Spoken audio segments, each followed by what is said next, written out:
welcome to another Apollo Papyrus episode. I am Aaron Apollo Camp.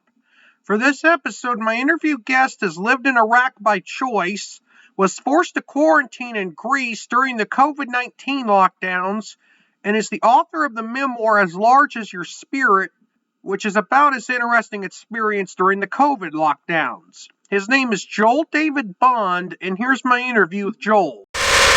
Joel David Bond, welcome to Apollo Papyrus. Thank you. Thank you for having me. Feel free to introduce yourself to our listeners.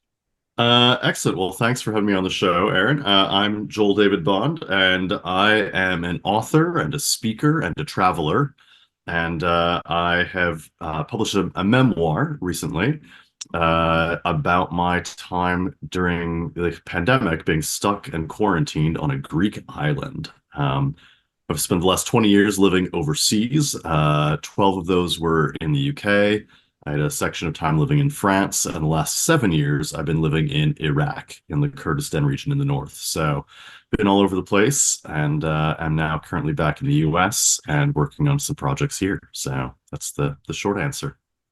Without spoiling too much of your memoir, what is as large as your spirit about? That's a good question. So it's really about finding a place to call home. That's what I would say it's about. The general premise, the arc of the story is here I am, a man from the West who was caught in Greece during the pandemic, trying to get back to my home in the Middle East. And while I am there, I meet all these refugees who are from the Middle East, who are caught in Greece through the asylum process, trying to get to the West. And so our paths intersected. I ended up volunteering to teach English, but through that experience, all of our lives were changed and transformed. I ended up gaining a new perspective on the world, on life, on the global refugee crisis, as well as just the concept of home and what that means, not just physically, but also metaphorically in terms of a place to call home within your own identity. How did living in Iraqi Kurdistan, which is in the north of Iraq, by choice influence the writing of your memoir? Yes. So I think that really, it was a choice and it wasn't. I moved there in 2016 at the tail end of ISIS conflict, actually. They were still active in the country when I moved there. And I was in education. I was teaching English at the time. And it was just a good place to go in terms of pay and working conditions, believe it or not. I mean, it just sort of, they had a good package, a good offering. So I chose to go there, amongst a few other options that I had. But really, at the end of the day, it really directly influenced my story in that because I was living there and had lived there for so long at that point in time when I experienced the pandemic, I was really familiar firsthand with a lot of the reasons behind why people left their country to become refugees. What were some of the initial factors that drove people out of their homes? And in refugee camps okay. was, you know, just a fascinating experience. How did being forced to quarantine in Greece during the COVID lockdowns influence the writing of your memoir? Yeah, well, I mean, that really is the whole story. It's, the unexpected, here I am stuck on this Greek island when I had intended to go there only for a week vacation. It was meant to be spring break, and I was going to go for a week, take a break, and ended up showing up with my carry-on bag for, 5-day spring break, and ended up staying for 5 months because I couldn't leave. I wasn't allowed to go anywhere. So the whole story, the whole premise really is trying to navigate, trying to negotiate what it means to sort of live in this liminal space where it's not your home, but you end up having sort of being forced to make it your home. And then how does that compare and relate to people who are actually refugees who have lost their homes and are having to live in that same sort of liminal space? Were there any challenges or surprises that came about as you delved into the depths of your own life story? Hmm. I think the biggest challenge for actually just the writing process was, I lived this relatively, we all lived through the pandemic, but, we lived this sort of traumatic experience. And then I had to revisit that traumatic experience in the writing. to sit down and sort of close my eyes and relive and think through a lot of those stories of what happened during that time.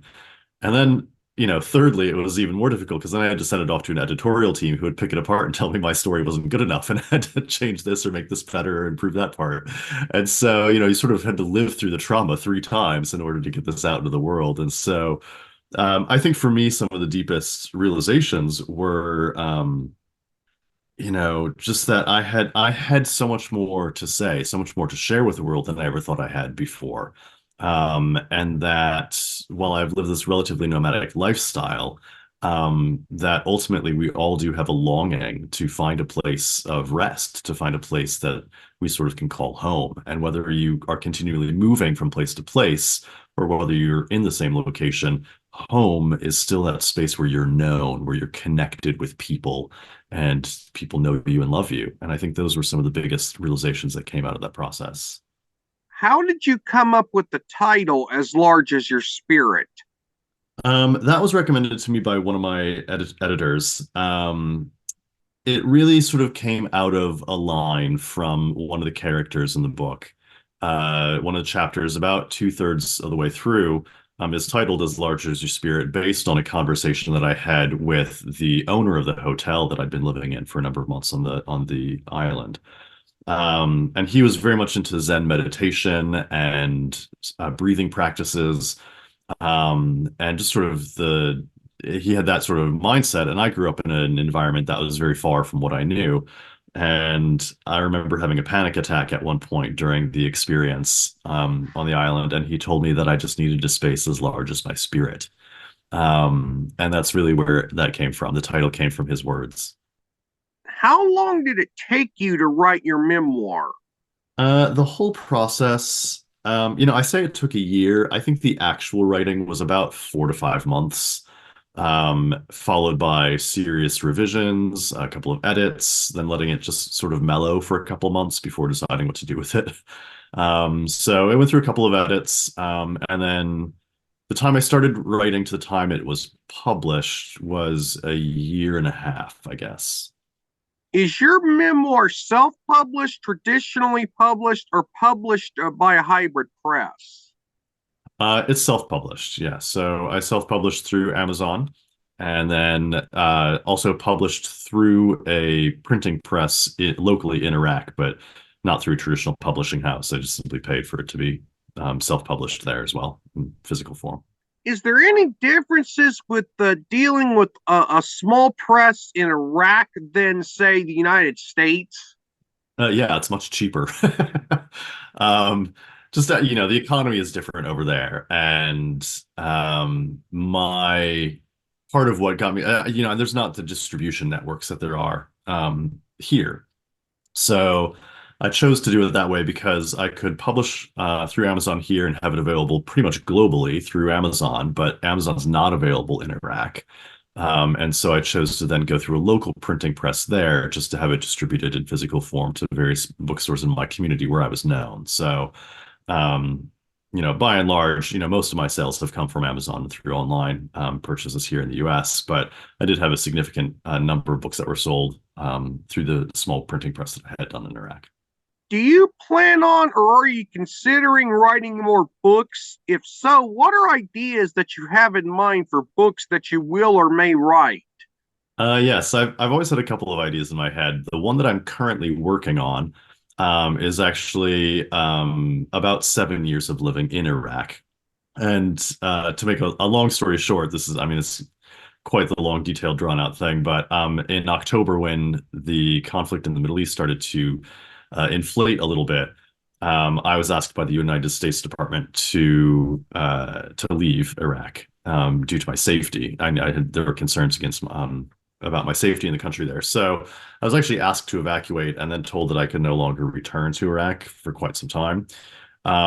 So that is meant after 7 years of living there, I pretty much lost my job and my career and my space and my community, lost my home, so to speak. And so I'm back into this sort of refugee space, back in the US now with family. And so the current project I'm working on, my working title is Between Iraq and a Hard Place, as a sort of play on words between Iraq and a hard place, but living in Iraq instead. So That's what I'm currently working on. It might be a while before that one gets out, but I'm excited about that as my next project. Can you elaborate on some of the encounters you had with actual refugees and how that brought attention to the inherent truths learned about loving your neighbor? Hmm. Yeah. Um, I'm ended up working with about 2 dozen refugee students directly, and then had interactions with, many more. And just hearing their stories on a day-to-day basis in the classroom was just so moving to hear why they had left, the process they went through, the hardships that they encountered, coming from all different walks of life. And I think, we have this tendency, particularly here in the States, to think of refugees as being, maybe second-class citizens or, unskilled or somehow, not, for whatever reason, like they just didn't, integrate to society the way that we think that they should or whatever. But in working one-on-one with a lot of these refugees, discovered that many of them were doctors, lawyers, high-ranking politicians in their home countries, and were forced to flee because of, political disparity or economic disparity or just a number of other issues, personal issues, family issues, threats on their lives. And so to hear all of these individuals share their stories coming from backgrounds that weren't dissimilar to mine in many ways, just a different language and different culture, really made me realize that, refugees are some of the most talented and intelligent people who just have trouble integrating into a new culture. And so it's learning to bridge those gaps that is really necessary. Could you share a particularly memorable and or impactful moment from your journey that has stayed with you, and how did that moment influence your perspective on hope, creativity, and acceptance? Mm. Ooh, hope, creativity, and acceptance. There's a short vignette in the book, and it's really sort of a passing moment that I almost decided not to include because it didn't seem to sort of fit with the whole theme of what I wanted to write. But there's a moment in the book where I'm walking past this gypsy Roma camp on the island. There's a community of Roma people that lived just a mile or two down the road from the hotel where I've been living in.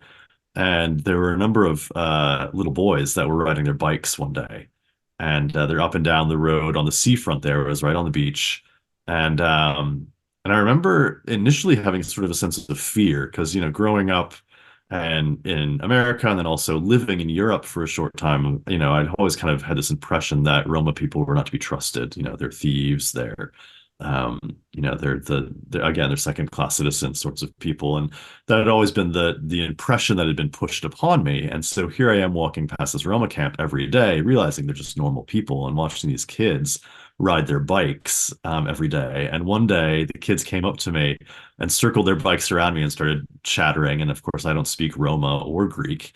And I got a little bit nervous and tense because I got all this gang of little boys that are like circling around me now on their bikes. And my immediate reaction was to think that I was going to be robbed. Until I realized that they were asking if I wanted to race them on their bikes. And I was like, well, yes, of course I do. And so they gave me one of their bikes and we were able to race down the roadway, neck and neck. And I'm on this little kid's bike. I'm a grown adult man pedaling as fast as I can on this little kid's bike. And we get to the finish line, and I, easily bested these kids, but they had a good laugh with it and it was super funny. And I think I had some lollipops in my bag, and so I gave them to these kids, and I was like, it's so much fun. Thanks for, racing and everything, and learn their names, all through gestures and everything. And I think that particular moment really gave me this sense of connection with a group of people who are very different from me, and yet still recognizing that we share these universal traits and values. That we all really want to have fun. We all want to connect with people. We really want to believe the best in others, and have these sorts of moments of joy. And I think that really was one of those moments where it unlocked that spirit of hope and creativity for me. That I didn't have to be just stuck and isolated on this little island all by myself and able to get back to Iraq, that I could connect with people and engage with the community and have fun. Joel, you were an absolutely wonderful guest, and I Thank you wholeheartedly for appearing on Apollo Papyrus. Thank you so much for having me. This has been an absolute pleasure. I hope to read as large as your spirit soon. This is Aaron Apollo Camp reminding y'all to write and read your passion. Bye for now.